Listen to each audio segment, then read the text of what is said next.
Hi, this is Tim of the 1916 Company. Welcome and thanks for logging on. If you love this watch, email me, Team Mosso at the1916company.com for purchase pricing and availability questions concerning this watch.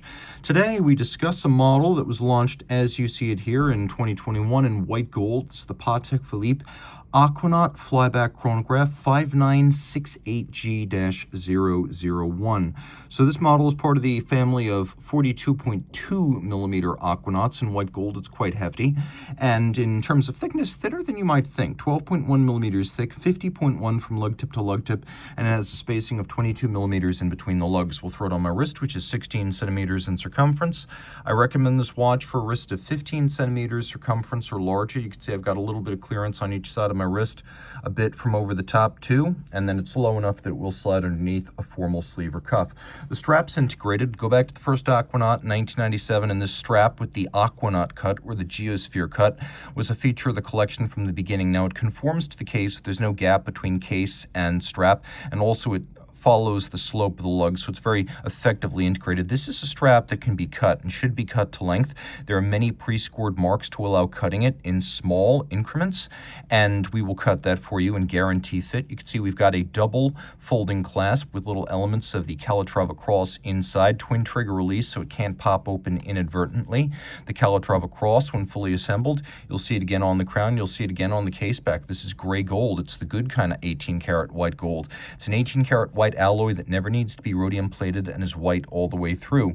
We have elements of brushed satin as well as polish. You can see the little push adjuster on the flank that adjusts the calendar display. The watch features a slightly rounded polygonal bezel that's designed to echo the Nautilus, but still give the watch space to be an independent model line and have its own identity. Taking a look at the dial, you can see that geosphere cut again. This is blue, but it's a gradient blue, brighter at the center, darker at the edge. You can see we have white gold indices as well as white gold hands and white gold numerals. The idea being they are both finer than rhodium-plated steel, but also immune to oxidation and tarnish with time. Take a look at the lume. No shortage. It's quite easy to read. So both the numerals and indices are luminescent. The watch features a chronograph with a seconds display and then a 60-minute chrono register. And while it doesn't have hacking seconds, thanks to the vertical clutch system, you can leave the chrono running full time. So a lot of people just use the running seconds as the seconds. So seconds, minutes, and hours. And if you want to synchronize it to a reference time, you can use the flyback mechanism as a zero reset.